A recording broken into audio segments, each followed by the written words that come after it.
देखिए class 12th के जो बच्चे हैं कुछ इंटीग्रेशंस के क्वेश्चंस में दिक्कत करते हैं। जैसे डेफिनेट इंटीग्रेशन में जो ग्रेटेस्ट इंटीजर फंक्शन यूज हो जाता है, जैसे कि ये एक पहला क्वेश्चन लेते हैं, integration of greatest integer of x square from, मान लो हम 0 to 3 कर दिए dx। तो ये जो बॉक्स है उसको मतलब बॉक्स से फ्री होने में उन्हें दिक्कत होता है। इसी तरह का और भी क्वेश्चंस ले सकते हैं। दूसरा question, integration of x square from 1 to 4, और ये बॉक्स के अंदर, this is denotes greatest integer function, this is denotes GIF। ठीक है, तो ये दो क्वेश्चंस में, या फिर एक और भी क्वेश्चन ले लेते हैं, मान लो जैसे 3 नंबर में, इंटीग्रेशन ऑफ बॉक्स ऑफ, मान लो जैसे 3x हो गया, और ये फ्रॉम मान लो 1 से लेके 4 तक हो गया।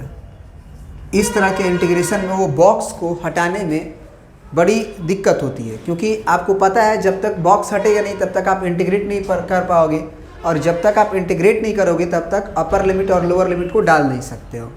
ये बेसिक इसलिए बता रहे हैं क्योंकि क्लास 11th को अभी वैसे भी समझ में नहीं आएगा, 12th के लिए इसलिए बता रहे हैं क्योंकि इसमें बहुत सारे बच्चों को दिक्कत होती रहती है। ठीक है, और बहुत आसानी से समझ सकते हो, बहुत आसानी से समझ सकते हो। सबसे पहले हम एक इजी क्वेश्चन लेंगे, उसके बाद से हम शुरू करेंगे। जैसे चौथा एक क्वेश्चन लेते हैं easy, integration of box of x, simple box of x from 1 to लेके 4 dx। अब देखो यहाँ पे ये जो 1 to 4 दिया रहता है वो x इज इक्वल टू करके दिया रहता है, x इज इक्वल टू करके दिया रहता है। मतलब जो x लाई कर रहा है तुम्हारा वो 1 से लेके 4 तक लाई कर रहा है, और ये बॉक्स ऑफ x को ही बाहर करना है। बॉक्स ऑफ x से ही बाहर क्या आएगा ये सोचना है। तो सोचो कि अगर x का वैल्यू यही है और ये अंदर भी x ही है, तो x का वैल्यू 1 से लेके 4 तक जा रहा है, तो बॉक्स ऑफ x का वैल्यू 4 बार इंटीजर हो सकता है। 1 भी हो सकता है, 2 भी हो सकता है, 3 भी हो सकता है, 4 भी हो सकता है। वैसे आपको बता दें कि ये जो लिमिट होता है वो 1 एग्जैक्ट नहीं मान सकते हो आप, 1 प्लस से माना जाता है। एक्चुअली एग्जैक्ट भी मान सकते हो, लेकिन 4 पे ओपन तो रहना ही चाहिए। तो चलिए इस पे स्टार्ट करते हैं, हम लोग आपको दिखाते हैं। ये 1 प्लस ही माना जाता है एक्चुअली, और ये 4 माइनस माना जाता है, मतलब 1 से लेके 4 तक। तो अब ज़रा सोचो कि अगर यहाँ पे देखना पड़ेगा कि कितना बार ये बॉक्स ऑफ एक्स इंटीजर हो सकता है। इसमें अगर x का वैल्यू 1 से लेके 4 तक है, इसका मतलब x1 भी एक इंटीजर को प्राप्त कर सकता है, 2 भी कर सकता है, 3 भी कर सकता है, बस 4 पे तो लास्ट है ना, तो 4 से पहले देखेंगे। तो इस बॉक्स ऑफ x को हम 3 बार ब्रेक कर सकते हैं ऐसे, 1 to 2 प्लस dx लिख लो, plus integration box of x 2 to 3 dx, plus integration 3 to 4 box of x dx। ये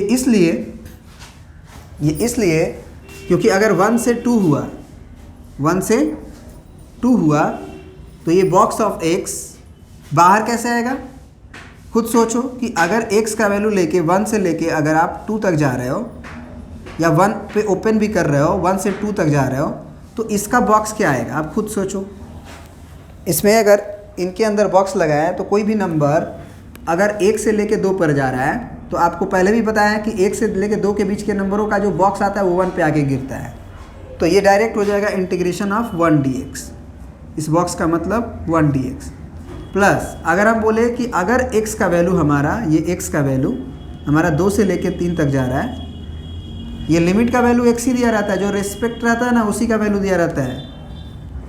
ठीक है, तो x अगर 2 से 3 जाएगा तो उसका ही बॉक्स जरा देखो, अगर कोई नंबर 2 से लेके 3 के बीच में जा रहा है तो उसका बॉक्स 2 पे आके गिरेगा, तो ये 2 dx हो जाएगा। उसी तरह से किसी चीज़ का मतलब x का वैल्यू अगर 3 से लेके 4 तक है, तो उसी का बॉक्स क्या होगा आपका 3 पे आके गिरेगा, तो ये 3 dx, और ये 3 to 4। अब क्या करेंगे हम लोग, सिंपल सी बात है, इंटीग्रेट करेंगे अब। तो ये तो रहा आसान क्वेश्चन, 1 का इंटीग्रेशन x 1 to 2 प्लस 2 का इंटीग्रेशन 2x फ्रॉम 2 to 3, 3 का इंटीग्रेशन 3x फ्रॉम 3 to 4। तो इसका क्या हो जाएगा 2 - 1, इसका क्या हो जाएगा 2 × 3 माइनस 2 × 2, क्योंकि 2x है ना, फिर प्लस 3x है, तो x का वैल्यू डालो पहले, 3 × 4 माइनस 3 × 3। अब इसको कैलकुलेट कर लो, आपका आंसर आ जाएगा। तो ये तो आसान क्वेश्चन रहा, दिक्कत ये करेगा और ये करेगा। देखते हैं ज़रा, समझते हैं कैसे बनेगा ये क्वेश्चन, कैसे थिंकिंग होता है और कैसे हम सोचते हैं और कैसे विचारते हैं। देखो इस क्वेश्चन में क्या दिक्कत होगा। जैसे मान लो इसका पहला क्वेश्चन बोल रहा है कि integration from 0 to 3 box of x²। आपको बहुत अच्छे तरह से पता है कि ये x का वैल्यू दिया रहता है, तो तुम सोचो कि अगर x का वैल्यू तुम्हें 0 से लेके 3 तक दिया हुआ है, तो x² का वैल्यू कहाँ से कहाँ तक जाएगा भाई, खुद सोचो। x का वैल्यू अगर 0 से 3 जा रहा है तो x² ऑब्वियस सी बात है 0 से लेके 9 तक जाएगा। अब अगर x² का वैल्यू 0 से लेके 9 तक जा रहा है, मतलब x² जो है वो कितने इंटीजर्स पे ब्रेक होंगे, खुद सोचो। x² के पास इंटीजर एक 0 भी है, एक 1 भी है, एक 2 भी है, एक 3 भी है, एक 4 भी है, एक 5 भी है, एक 6 भी है, एक 7 भी है, एक 8 भी है, 9 पे तो वो लास्ट है ना। इस तरह से ब्रेक होगा। अब समझना यहाँ पे ये है कि जब हम इस इंटीग्रेशन को ब्रेक करेंगे तो समझने वाली ये बात है कि जब ऐसे देखो, ऐसे सोचते हैं, x² अगर 0 से 9 गया तो पहले पहले दो इंटीजर्स कौन कौन आएंगे, तो वो आएगा 0 आएगा और एक आएगा 1, 0 और 1। तो x का वैल्यू अगर हम देखें तो ये भी 0 से लेके √1 होगा तो 1 ही तक जाएगा। फिर देखें तो x² का वैल्यू एक आएगा 1 से लेके 2 तक। तो अब x का वैल्यू देखें तो ये √1 1 ही होगा, √2 2 ही होगा, √2 होगा, तो x का वैल्यू 1 से √2 तक जाएगा। ठीक है। फिर देखें तो x² का वैल्यू आपका 2 से लेके 3 तक था, 2 से ओपन ही रखो, 2 से 3 तक था, तो x का वैल्यू क्या आएगा √2 से लेके √3 तक। मैक्सिमम आपको 3 तक पहुंचना है, तो √3 तो अभी बहुत कम है। फिर आपको सोचना है x² का वैल्यू आपका 3 से लेके 4 तक था, तो x का वैल्यू आपका आएगा √3 से लेके √4 तक, यानी कि 2 तक। फिर x² का वैल्यू आपका आएगा 4 से लेके 5 तक, तो x का वैल्यू आ जाएगा 2 से लेके √5 तक। उसी तरह से सब, यानी कि आप ये समझ लो कि ये डिसाइड कर लेने के बाद कि x² का वैल्यू 0 से अगर 9 तक जा रहा है, x² का वैल्यू अगर 0 से लेके 9 तक जा रहा है, तो उनके बीच दो इंटरवल कौन कौन होंगे 0 से 9 में, 0 से 1, 1 से 2, 2 से 3, 3 से 4, 4 से 5, 5 से 6, 6 से 7, 7 से 8, 8 से 9 तक। ठीक है ना। तो इसी तरह से आप आगे की ओर बढ़ते जाओगे और सब जो होगा वो ब्रेक होते जाएगा। मतलब क्या होगा, ऐसे इंटीग्रेशन 0 to 3x² dx है, तो यहाँ पे हम लिखेंगे integration of box of x² from, सबसे पहला इंटरवल देखो x का क्या आया हुआ है, x² अगर 0 से 1 जाएगा तो x कहाँ से कहाँ तक जाएगा 0 से 1 तक dx plus integration box of x² था। दूसरा क्या था हमारा, अगर x² का वैल्यू, क्योंकि इसी को बाहर करना है, ये जो है इंटीग्रेशन से बाहर कौन आएगा x² बाहर आएगा, तो x² का रेंज अगर 1 से 2 रहेगा तो हम क्लियर हैं कि उसका बॉक्स 1 पे आके गिरेगा। तो उस समय x का इंटरवल ना यहाँ लिखना होता है, तो उस समय x का इंटरवल क्या है 1 से लेकर √2 तक, तो ये 1 से √2 तक होगा। फिर plus integration box of x²। फिर ये तो बात क्लियर है कि 0 से 1 गया तो 1 से √2 गया, तो फिर √2 से ही स्टार्ट होगा। तो सोचो √2 से √3 तक, क्यों, क्योंकि अब 1 से 2 के बाद x² का जो इंटरवल है 0 से 1 के बाद 1 से 2 गया था, 2 से 3 है, तो उस समय x का वैल्यू √2 से √3 तक है dx प्लस इंटीग्रेशन √3 से लेके √4 तक, तो √4 मतलब 2 तक x² dx। फिर प्लस इंटीग्रेशन है ना 2 से लेके अब देखो रूट अंडर 4 आया था तो रूट अंडर 5 आएगा, ऑब्वियस सी बात है। रूट अंडर 4 आया था ना यहाँ पे, तो अब रूट अंडर 5 आएगा, तो ये रूट अंडर 5। एक काम करते हैं, इतना ही समझ लो, इतना ही समझ लो, 0 से 2 तक ही समझ लो, क्या दिक्कत है। चलो कर ही लिए हैं तो कर ही लेते हैं। ये box of x square d x. अब देखो यहाँ से देखो ना, इसको मिटाना मत, इसको रफ में रखे रहना। इससे तुमको फ़ायदा क्या होगा कि तुम जब x को देखोगे तो x में पता चलेगा कि x तो भैया 2 से लेकर रूट अंडर 5 तक है, तो x स्क्वायर कहाँ से कहाँ तक है, तो x स्क्वायर का जवाब आएगा वो है 4 से लेके 5 तक। तो 4 से लेके 5 तक है तो बाहर कैसे आएगा, 4 पे गिरेगा। ये सब समझना पड़ेगा।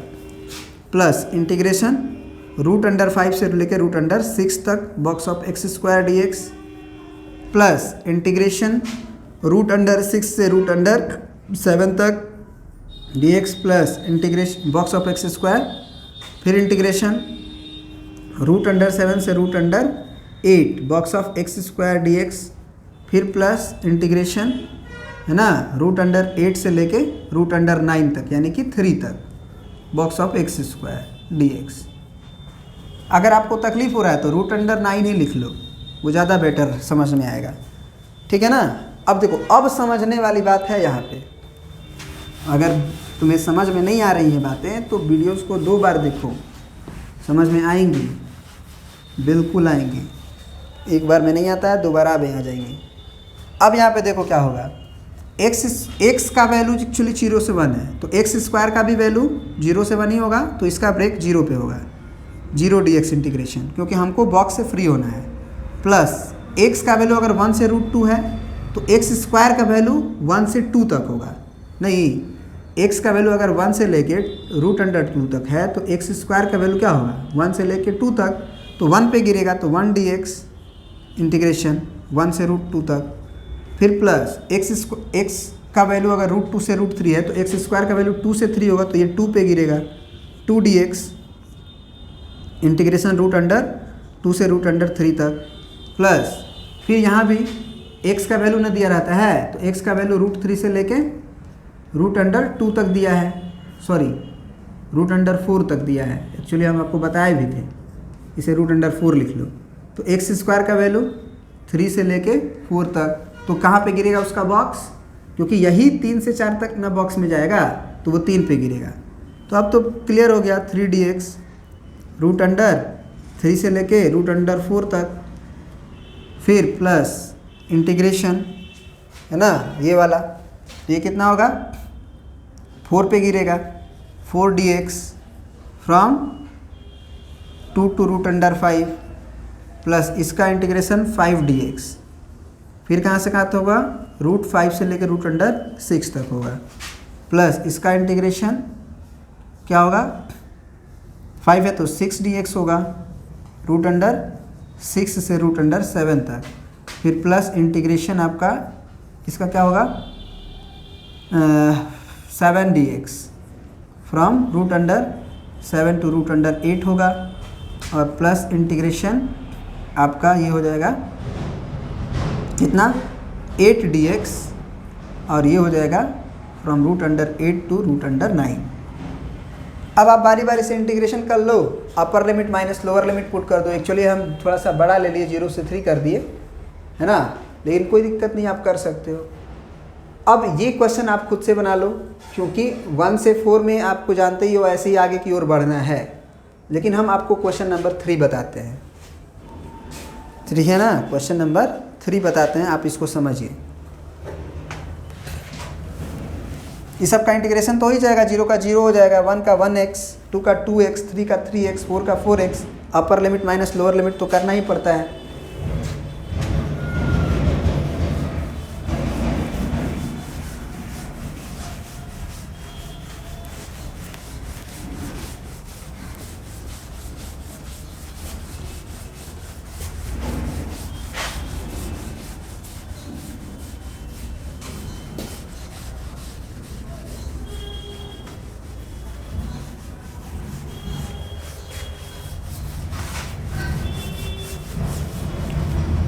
चलिए अब इस वैराइटीज़ का क्वेश्चन को समझने की कोशिश बस कीजिए, बात बाकी तो समझ में आएगा ही। फिर से यहाँ समझिए कि x का ही वैल्यू दिया रहता है 1 से 4 तक। तो चूँकि x का वैल्यू हमें 1 से लेके 4 तक दिया है, तो आप सोचो कि 3x का वैल्यू कहाँ से कहाँ तक जाएगा। तो 3 से मल्टीप्लाई कर दो सब में, तो ये 3 से लेके 3 4 जा 12 तक जाएगा।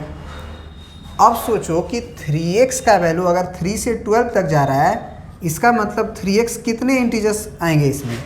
3 आएगा, 4 आएगा, 5 6 7 8 9 10 11 12। बहुत लंबा जाएगा, हम बहुत लंबा नहीं ले रहे हैं एक्चुअली, हम थोड़ा सा नहीं समझा देते हैं, है ना। इसको हम मान लो 3 तक कर देते हैं, तो ये 3 होगा, x का वैल्यू 1 से 3 तक, तो ये हो जाएगा 9 तक। तो 9 तक जाएगा तो कुछ हद तक सही होगा, है ना, 9 तक। ठीक है, उतना लेने की ज़रूरत नहीं है, आप कर सकते हो खुद से भी, ठीक है। चलिए, तो ये हो गया आपका 8 से लेके 9 तक। तो यहाँ पे ये समझना है कि अगर 3x कोई भी दो इंटरवल के बीच में, जैसे 3 और 4 के बीच में हो, 3 और 4 के बीच में हो, तो आपको समझना चाहिए कि x का एक्चुअल में वैल्यू क्या होगा। क्योंकि 3x को ही बाहर निकालना है, तो पहले दिमाग में रहेगा कि 3x अगर 3 से 4 जाएगा तो बाहर आएगा 3, लेकिन यहाँ तो x का वैल्यू लिखना होता है ना। तो x का वैल्यू आप लिखोगे यहाँ पे तो वो आएगा, इस 3 को जब 3x में से 3 को हटाओगे तब, तो वो होगा 3/3 यानी कि 1, और ये होगा 4/3। ये समझना पड़ेगा। फिर 3 से 4 के बाद फिर सोचोगे कि ये 3x का वैल्यू हमारा 4 से लेके 5 तक जाएगा, तो x का वैल्यू फिर 4/3 से लेके 5/3 आएगा। तो ये समझना है कि 3x का वैल्यू अगर 4 से 5 जाएगा तो उसका बॉक्स बाहर आएगा 4 से, लेकिन x का जो इंटरवल लिखना है वो लिखना है 4/3 से 5/3 तक। ठीक है, फिर 4 से 5 हो गया, फिर 5 से 6 देखो कि 3x का वैल्यू अगर हमारा 5 से लेके 6 तक जाएगा, तो x का वैल्यू हमारा 5/3 से लेके कहाँ तक जाएगा? 6/3 तक, यानी कि 2, 3 दूना के 6, है ना। फिर 3x का वैल्यू हमारा कहाँ से कहाँ तक? 6 से 7, 6 से 7, तो x का वैल्यू हमारा 2 से लेके 7/3 तक। फिर आपका हो गया 7 से 8 तक, तो फिर आप देख लो कि 3x का वैल्यू अगर 7 से लेके 8 तक गया, तो x का वैल्यू आपका 7/3 से लेके 8/3 तक आएगा। ठीक है, फिर अगर आपका 3x का वैल्यू आपका 8 से लेके 9 तक गया, तो x का वैल्यू 8/3 से लेके 9/3 यानी कि 3 तक जाएगा। हमने अपना अचीव कर लिया, 1 से 3 तक जाना था, हमने 1 से शुरुआत किया है और 3 पे ख़त्म किया है, 3 पे ख़त्म किया है। तब इसको ब्रेक कर दो, इंटीग्रेशन। सबसे पहले आप क्या लिखोगे? 1 से 4/3, 1 से 4/3 बॉक्स ऑफ 3x, फिर प्लस 4/3 से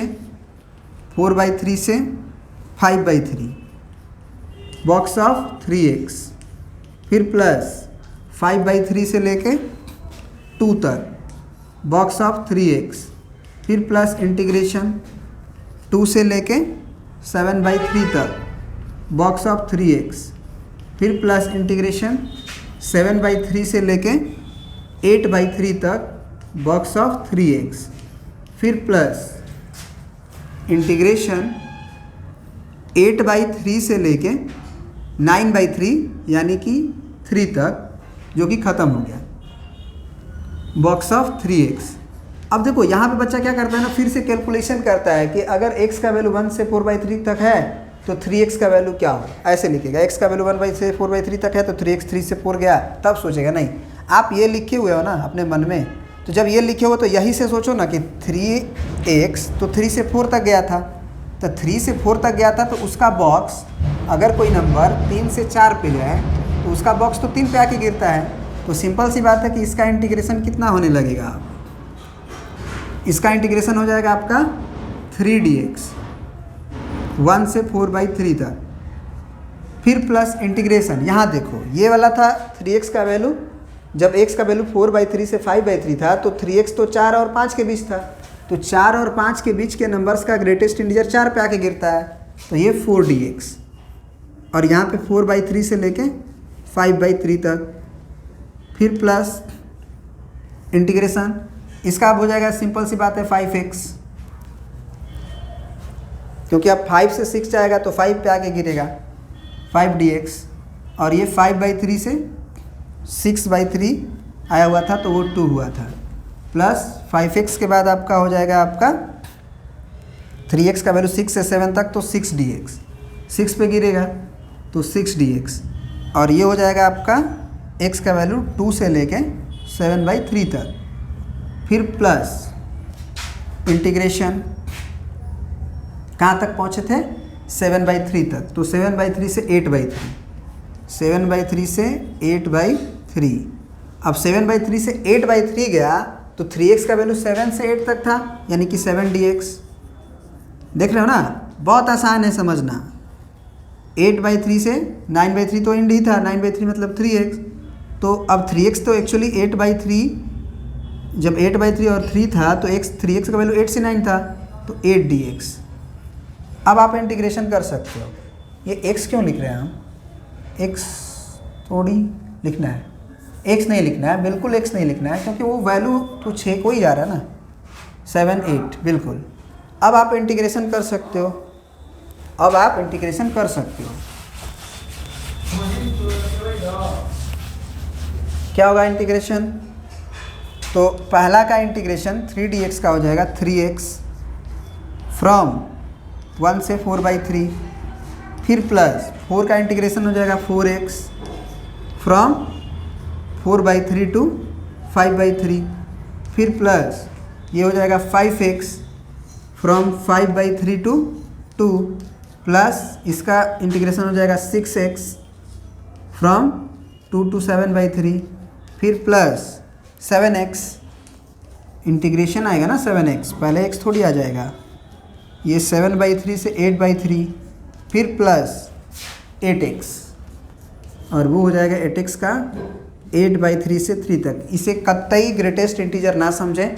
आफ्टर इंटीग्रेशन आपको अपर लिमिट 2 और लोअर लिमिट 5/3 पुट करना है। पुट करने का आसान तरीका है कि पहले आप 3 को बाहर कर लो, अब केवल x में पुट करो, यानी कि 4/3 - 1, प्लस इस 4 को बाहर कर लो, अपर लिमिट x में पुट करना है तो ये 5/3 - 4/3, फिर प्लस ये 5 को बाहर कर लो, अपर लिमिट 2 है, फिर -5/3 है, ऐसे कर लो सब जगह, और फिर कैलकुलेट करो, और बारी बारी से ये कैलकुलेशन का 3 में, ये 4 में, ये 5 में मल्टीप्लाई करो और आंसर को लिख दो। ठीक है ना। आई होप कि तुम्हें ये समझ में आया होगा। चलो थैंक यू, इसमें इतना ही।